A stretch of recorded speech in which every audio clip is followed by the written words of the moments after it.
This is a WTOP original podcast. From Podcast One. Coming up in this episode of Target USA.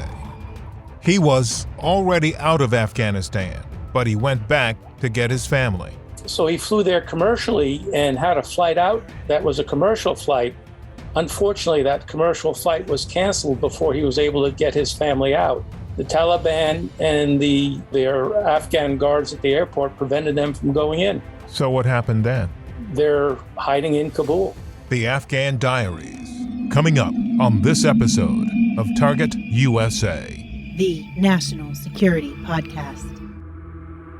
From WTOP in Washington, D.C., this is Target USA.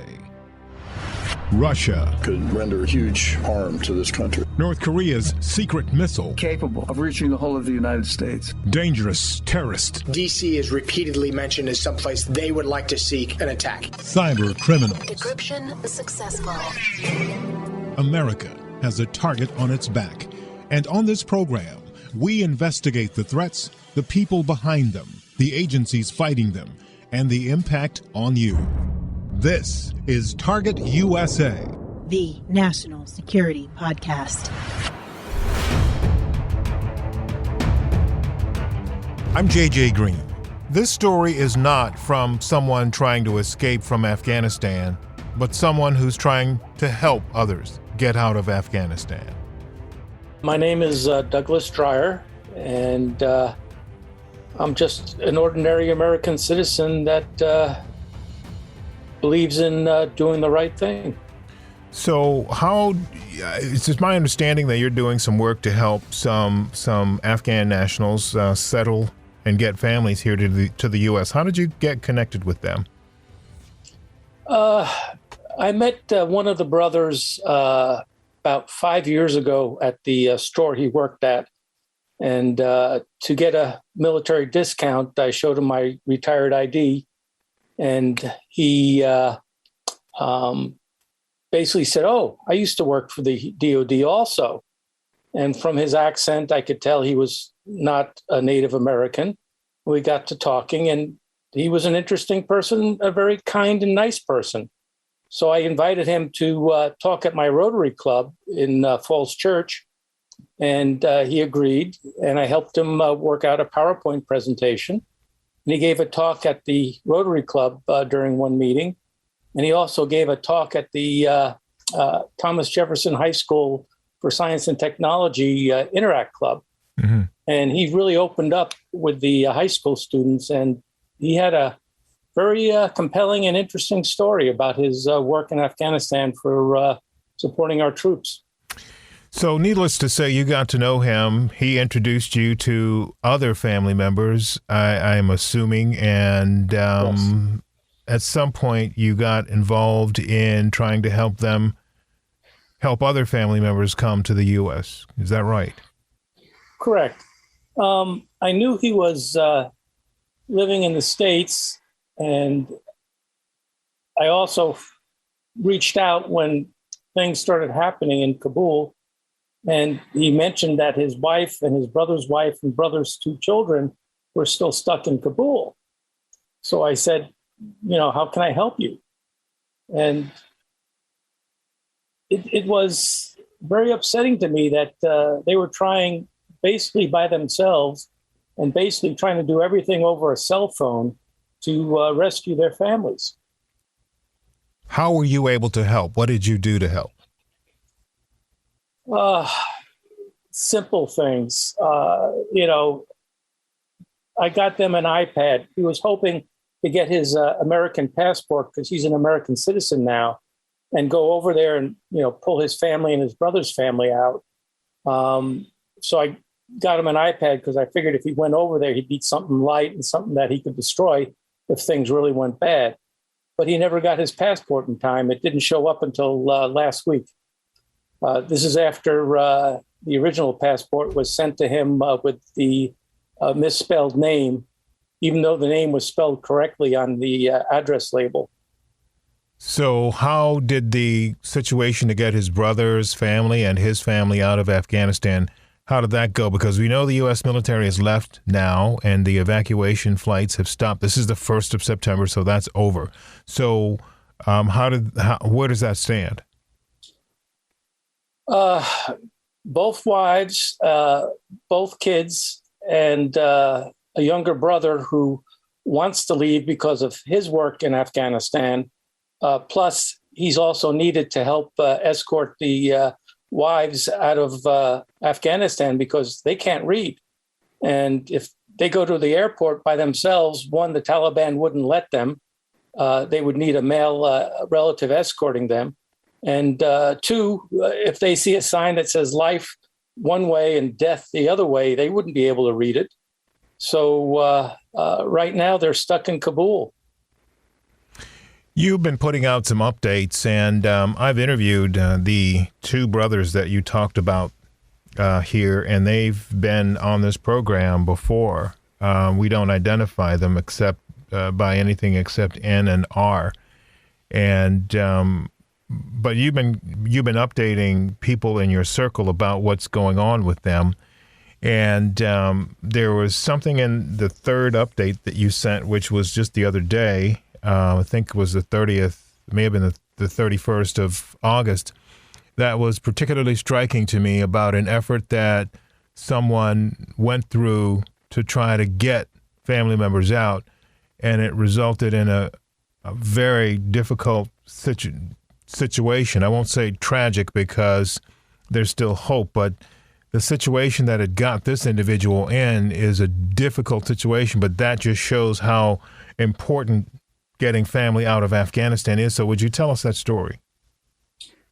Yes. And again, this is third hand. One of the brothers' wives, sister's husband was again working for the U.S. government and was able to come to the States, and he has a green card. And he was living down in Virginia, and he had a passport and wanted to, again, get his family out because they're at risk because of his work. So he flew there commercially and had a flight out that was a commercial flight. Unfortunately, that commercial flight was canceled before he was able to get his family out. And when he tried to get to the airport with his family, the Taliban and the guards, the U.S. guards or their Afghan guards at the airport prevented them from going in. So what happened then? They're hiding in Kabul amongst probably thousands, if not tens of thousands of people that work for both the U.S. government and the Afghan government, or NGOs that are at risk of reprisal from the Taliban. And the biggest issue is the Taliban government may say something, and the Taliban government, once it declares itself, may say this is what we're going to do, but the low-level Taliban fighter may not get that message. So their lives are in great danger. I've heard as well stories about the fact, or about the allegation that some of those members of the Taliban may get the message, but may not want to go along with the message and sort of revert back to what it is that they were doing back in the 90s. Have you heard stories about that too? Unfortunately, yes. Basically from the news, one that really got to me was the Afghan folk singer that was dragged out of his house and shot by supposedly the Taliban. Was it the Taliban? Was it ISIS-K infiltrating the Taliban? There's going to be finger pointing. And, the bottom line is this person, this singer, an artist, something that makes our lives better, is now gone for no other reason than he believed in music. Mr. Dreyer, it just strikes me at this point that this is not a situation that's going to be resolved anytime soon. It's not clear yet that the Taliban will be successful in running this country. They control it, yes. But, in order to run a country, you have to do other things, which include provide services and, security for people. And it's not clear that the Taliban can do either. The international community is said to be working or in discussions with them, but the Taliban is an organization that's worked with terrorist groups in the past and certainly harbored terror groups. In fact, Al-Qaeda, which was the reason the U.S. military ended up there anyway. And so many of these people started working with the U.S. military. So what sense do you get from your Afghan friends about how strong the Taliban is or how strong the resistance is, or if there is any? I don't think they're aware of any resistance per se at this point in time. They're very tired and very, needless to say, emotionally upset about the whole situation. Can the Taliban govern? I don't think they can even control their soldiers. One of the news reports said that the Taliban said that they'll respect women's rights, but women should stay at home until they can educate their troops. And, I don't think they can do that in a day or a week or a year. It's going to take a generation.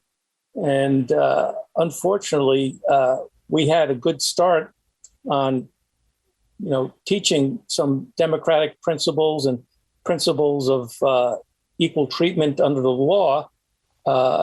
Unfortunately, all that has been tossed aside. What are your friends telling you about Afghans, the Afghan leadership that left, or the remnants of that? Is there anything like that there? They haven't said much about the leadership. And again, they're not into politics. They don't want to even start finger pointing.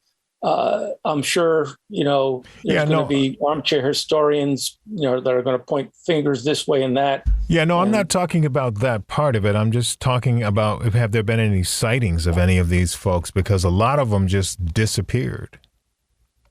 What happened to them is a better question, I suppose. They mentioned that one person, this, I believe he was a police officer or something, in the police force, a high-ranking member, was in a Taliban jail. But for that specific question, that's the only, quote unquote, third-hand item that I heard of. Mm. So what now for these friends of yours and others that you know? Well, I reached out to my neighbors. A lot of them came back with suggestions. A lot of them came back with some good points of contact. One of them is a lawyer that works for a law firm that has agreed to take the immigration cases of these wives and kids and the brother, and as a pro bono basis, help them get to the United States, get the visa.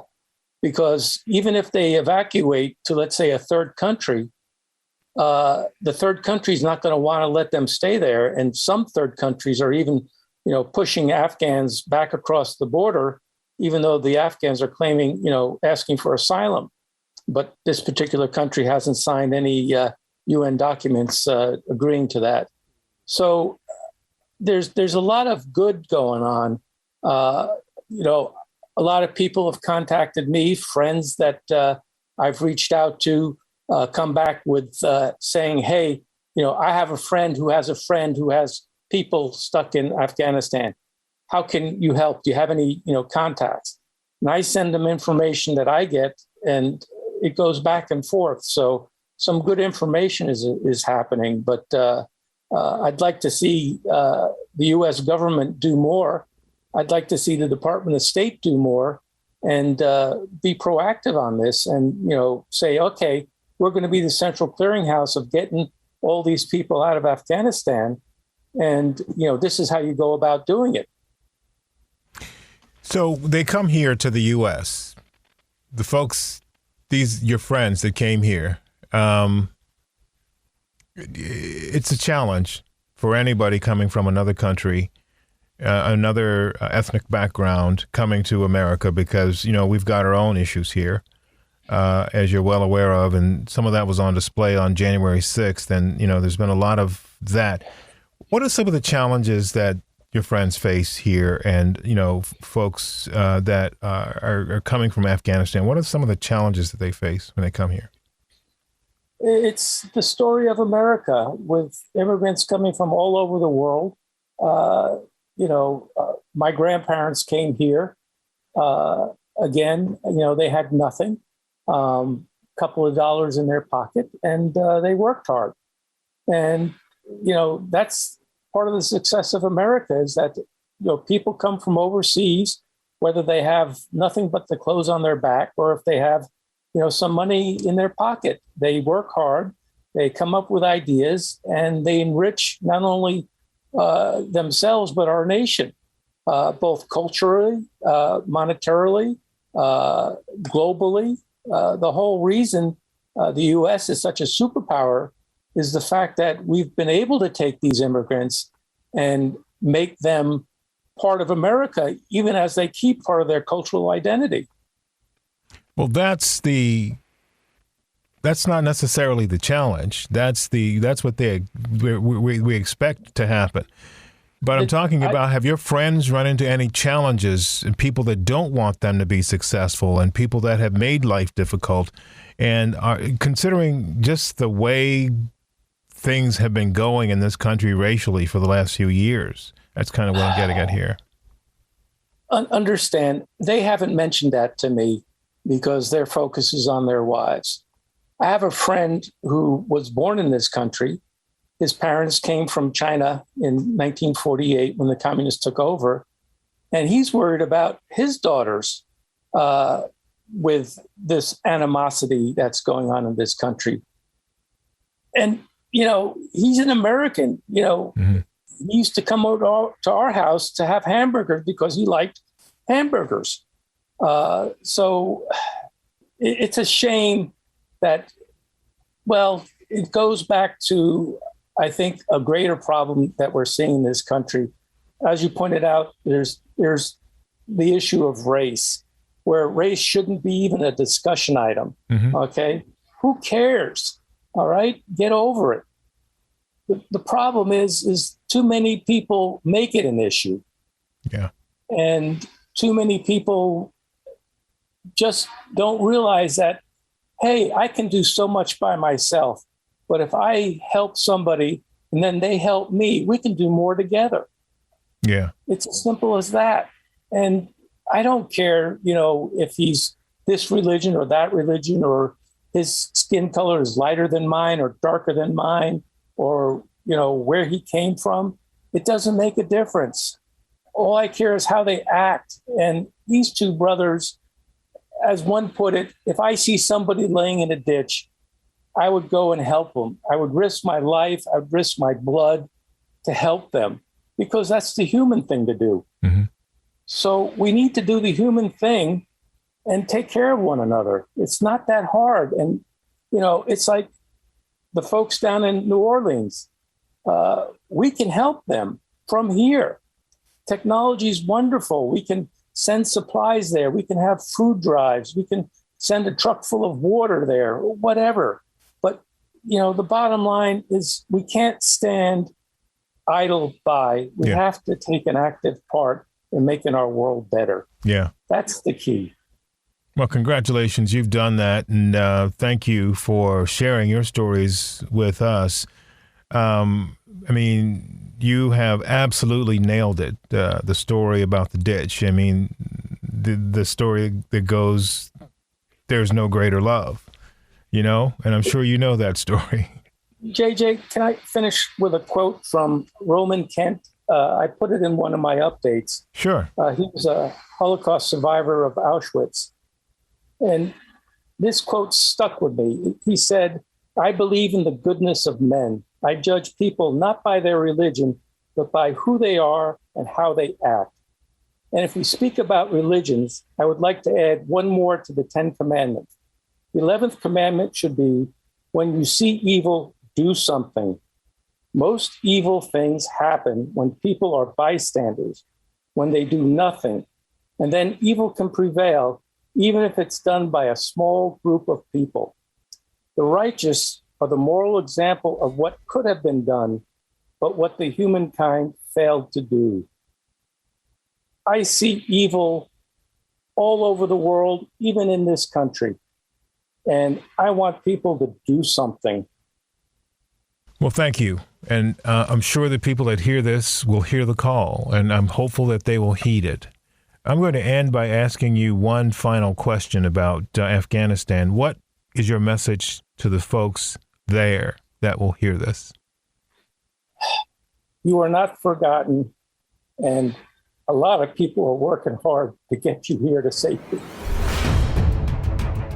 That was Douglas Dreyer, who describes himself as an ordinary American citizen trying to do the right thing. We thank you, Mr. Dreyer. If you have any questions or comments about the program, send me an email. You can reach me at jgreen@wtop.com. That's the letter J, the color green, one word, at whiskeytangooscarpapa.com. jgreen@wtop.com. Also, please subscribe to our podcast. And if interested, you can follow us on Twitter. We're at TUSA Podcast. That's at Tango Uniform Sierra Alpha Podcast. And you can sign up for our newsletter if you want more national security news. It's called Inside the Skiff, and you can sign up at WTOP.com/alerts. I'm JJ Green, and this is Target USA, the National Security Podcast. Hey guys, Jay Cutler. Started a new podcast called Uncut with Jay Cutler. Most of you know me from the NFL, some of you have seen me on Instagram, and some of you know me from the reality TV world. Each week I'm taking you along with me as we discuss football, trending topics, and whatever's going on in my life each week. I'm bringing along people that are special in my life, former teammates, friends, and some new people that I like and respect. That's what you're supposed to do, right? Podcasting. I think I'm doing this right. Can't wait to get started with you. Go subscribe now. Uncut with Jay Cutler, Apple Podcasts, Podcast One, and Spotify, or wherever you get your podcasts. Now, stay tuned for the latest headlines from the Associated Press.